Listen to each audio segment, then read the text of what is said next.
Praise the Lord. ஆண்டவராகிய இயேசு கிறிஸ்துவின் நாமத்தில் உங்களுக்கு என் அன்பின் வாழ்த்துதலை தெரிவித்துக் கொள்கிறேன். என் கருமையான தெய்வ பிள்ளைகளே, ஒவ்வொரு நாளும் இந்த யூடியூப் மூலம் உங்களை சந்திப்பதில் நான் மிகுந்த மகிழ்ச்சி அடைகிறேன். இந்த ஆடியோவை நீங்கள் கேட்டு தேவ ஆசீர்வாதத்தை பெறுவது மட்டுமன்றி, உங்களுக்கு அறிமுகமானவர்கள், உங்கள் நண்பர்கள், உங்கள் உறவினர்களுக்கும் இந்த ஆடியோவை அனுப்பி தேவனுடைய நாமத்தை மகிமைப்படுத்தும்படி உங்களை அன்புடன் கேட்டுக்கொள்கிறேன். இந்த நாளிலும் எஸ்தர் 2ஆம் அதிகாரம் 1 வசனம். இவைகளுக்கு பின்பு ராஜாவாகிய அகாஸ்வேருவின் உக்கிரம் தணிந்தபோது அவன் வஸ்தியையும் அவள் செய்ததையும் அவளை குறித்து தீர்மானிக்கப்பட்டதையும் நினைத்தான். அப்பொழுது ராஜாவை சேவிக்கிற அவனுடைய ஊழியக்காரர் அவனை நோக்கி, ரூபவதிகளாய் இருக்கிற கன்னி பெண்களை ராஜாவுக்காக தேட வேண்டும். அதற்காக ராஜா தம்முடைய ராஜ்யத்தின் நாடுகளில் எல்லாம் விசாரிப்புக்காரரை வைக்க வேண்டும். இவர்கள் ரூபவதிகளாய் இருக்கிற சகல கன்னி பெண்களையும் கூட்டி சூசான் அரண்மனையில் இருக்கிற கன்னி மாடத்துக்கு அழைத்து வந்து ஸ்ரீகளை காவல் பண்ணுகிற ராஜாவின் பிரதானியாகிய ஏகாயின் வசத்திலே ஒப்புவிக்க வேண்டும். அவர்களுடைய சுத்திகரிப்புக்கு வேண்டியவைகள் அவர்களுக்கு கொடுக்கப்பட வேண்டும். அப்பொழுது ராஜாவின் கண்களுக்கு பிரியமான கன்னி வஸ்திக்கு பதிலாக பட்டத்து ஸ்ரீயாக வேண்டும் என்றார்கள். இந்த வார்த்தை ராஜாவுக்கு நலமாய் தோன்றினபடியால் அப்படியே செய்தான்.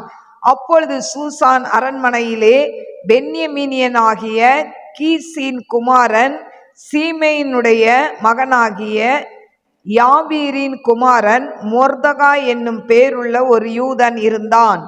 அவன் பாபிலோன் ராஜாவாகிய நேபுகாத்நேச்சார் யூதாவின் ராஜாவாகிய எகோனியாவை பிடித்து கொண்டு போகிற போது அவனோடே கூட எருசலேமில் இருந்து பிடித்து கொண்டு போகப்பட்டவர்களில் ஒருவனாய் இருந்தான். அவன் தன் சிறிய தகப்பன் குமார்த்தியாகிய எஸ்தர் என்னும் அத்சாலை வளர்த்தான். அவளுக்கு தாய் தகப்பன் இல்லை. அந்த பெண் ரூபவதியும் சௌந்தரியம் உடையவளுமாய் இருந்தாள். அவள் தகப்பனும் அவள் தாயும் மரணம் அடைந்த போது மொர்தகாய் அவளை தன் குமார்த்தியாக எடுத்து கொண்டான்.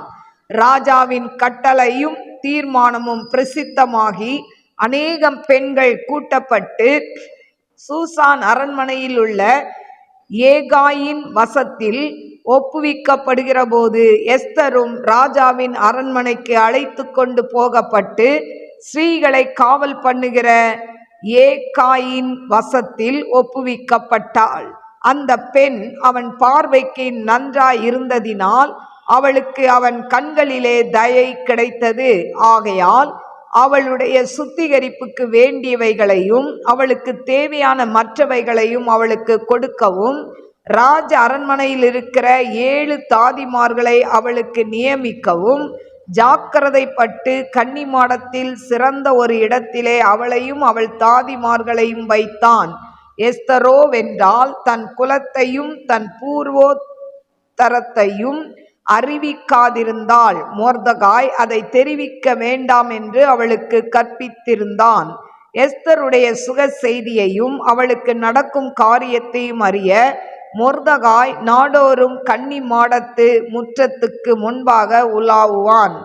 ஒவ்வொரு பெண்ணும் 6 மாதம் வெள்ளை போல தைலத்தினாலும் 6 மாதம் சுகந்த வர்க்கங்களினாலும் ஸ்ரீகளுக்குரிய மற்ற சுத்திகரிப்புகளினாலும் ஜோடிக்கப்படுகிற நாட்கள் நிறைவேறி இவ்விதமாய் ஸ்ரீகளின் முறைமைப்படி 12 மாதமாக செய்யப்பட்டு தீர்ந்த பின்பு ராஜாவாகிய அகாஸ்வேருவினிடத்தில் பிரவேசிக்க அவளுடைய முறை வருகிற போது இப்படி ஜோடிக்கப்பட்ட பெண் ராஜாவினிடத்தில் பிரவேசிப்பாள்.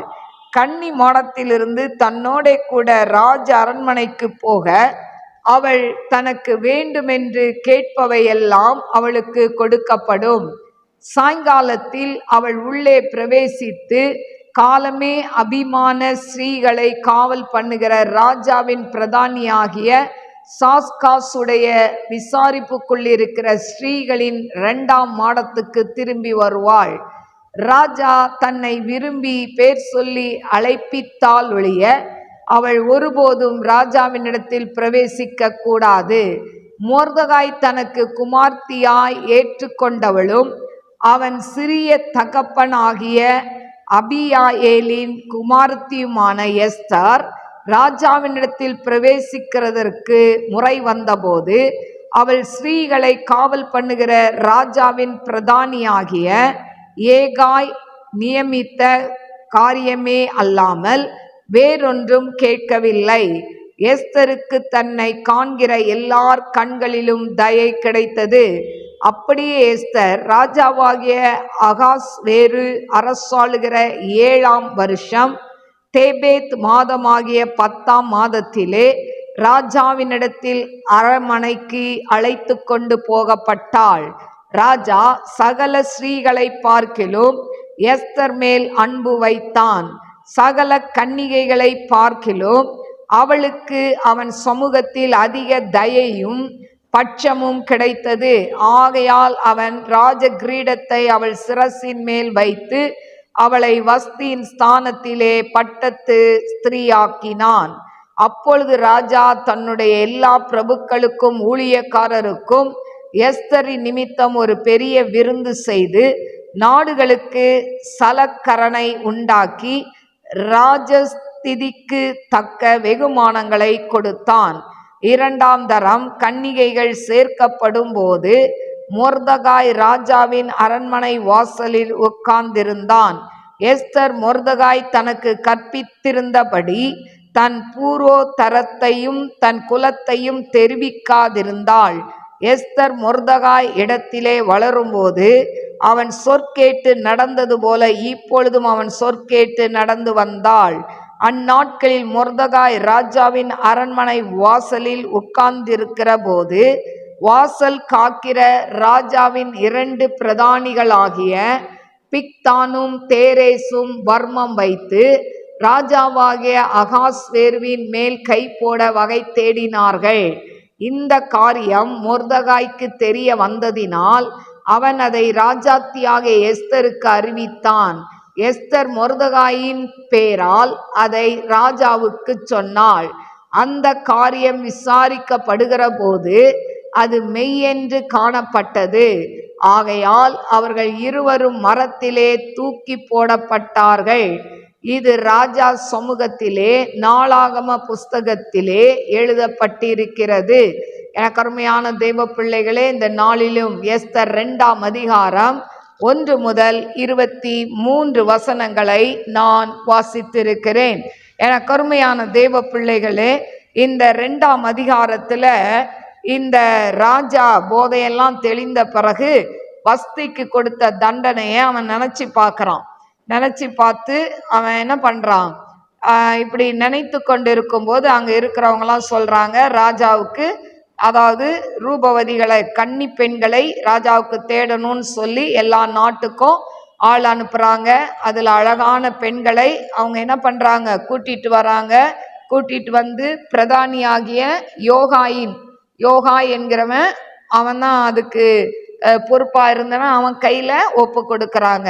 இப்படி இந்த அழகான பெண்கள் இந்த ராஜ அரண்மனைக்கு வந்து அவங்க என்ன பண்ணுவாங்களாம், 6 மாசம், அதாவது வெள்ளை போல தைலத்தினாலும் 6 மாதம் சுகந்த வர்க்கங்களினாலும் இன்னும் ஸ்திரீகளுக்குரிய மற்ற சுத்திகரிப்பு எல்லாமே உங்களுக்கு கொடுக்கப்படும்.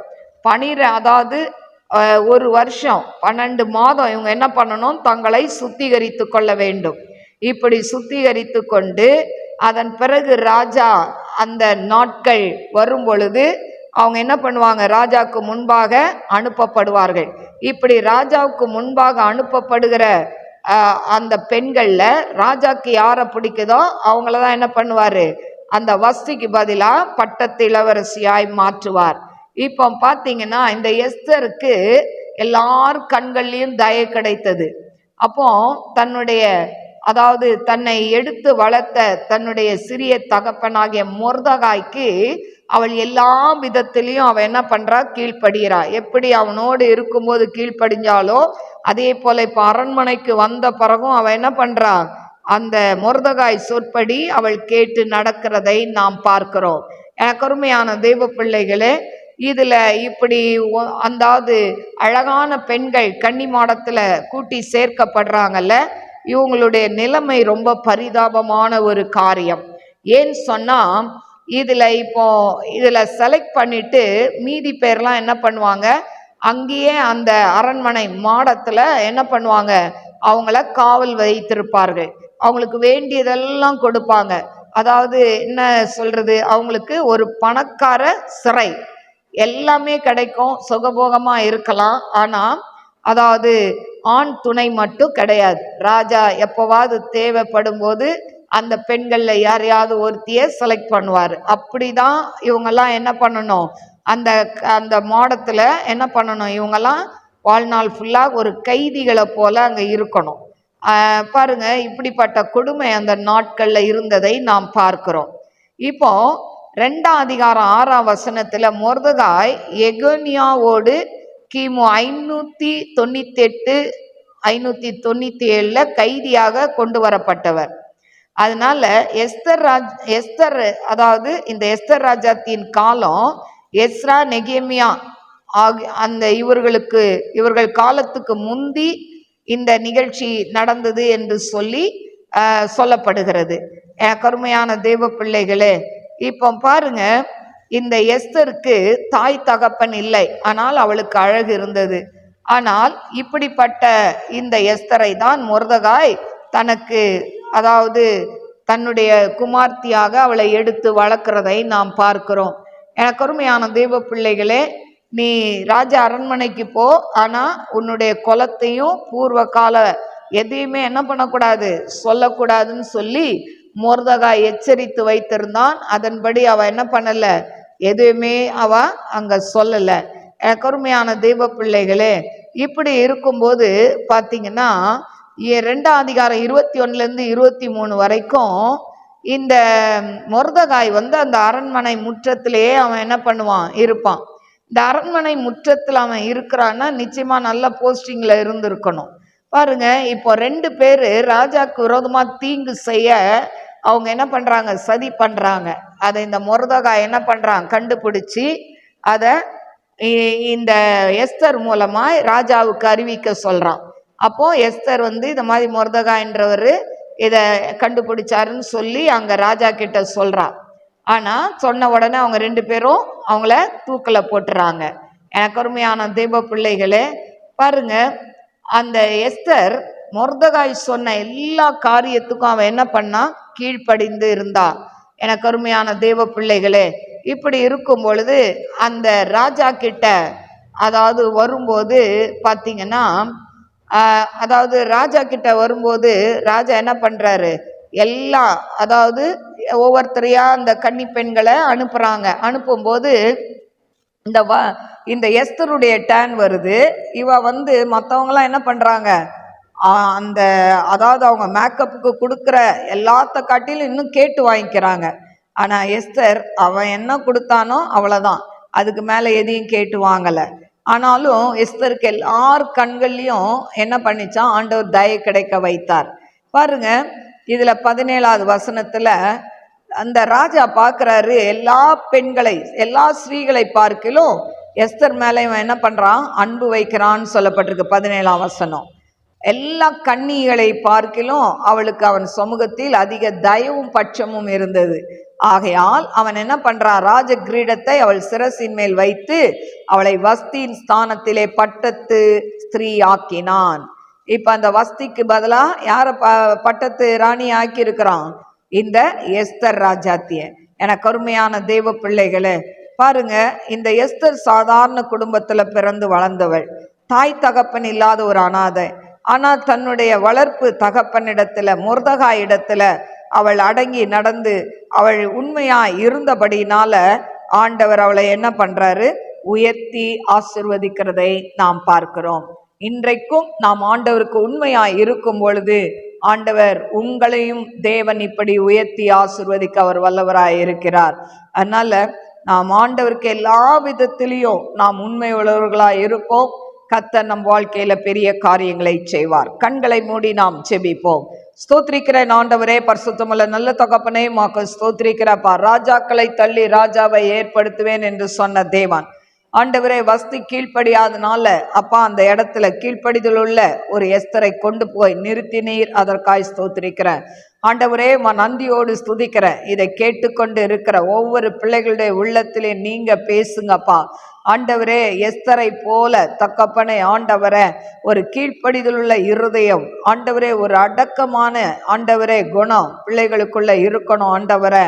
ஏசப்பா உமக்கு ஸ்தோத்திரிக்கிறேன், துதிக்கிறேன் ஆண்டவரே. ஊராபா லிபாரா தீராபா கரபா ஆண்டவரே. எஸ்தர் ஆண்டவரே சாதாரண குடும்பத்துல பிறந்தாலும் இன்னைக்கு ராணி என்கிற ஆண்டவரே இந்த ஸ்தானத்துல கொண்டு உயர்த்தினீங்களே, அதற்காய் ஸ்தோத்திரிக்கிறேன்.